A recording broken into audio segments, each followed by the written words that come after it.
ម្ដាយឆូលីទំលាយពីមូលហេតុដែលមិនអាចនាំកូនប្រុសទៅព្យាបាលនៅអាមេរិកបាន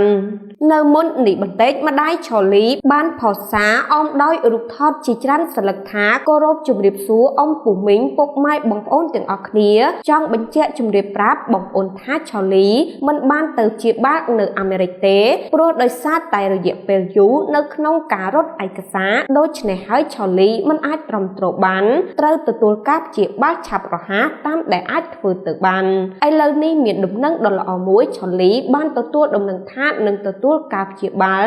នៅប្រទេសម៉ាឡេស៊ីទីក្រុងកូឡាឡាំពួរក្នុងរយៈពេលឆាប់ៗខាងមុខនេះសូមអរគុណទឹកចិត្តពុកម៉ែបងប្អូនទាំងអស់គ្នាដែលស្រឡាញ់ចូលចិត្តឆូលីនិងតែងតែលើកទឹកចិត្តគាត់សង្ឃឹមថាឆូលីនឹងបានធូរស្រាលល្អប្រសើរ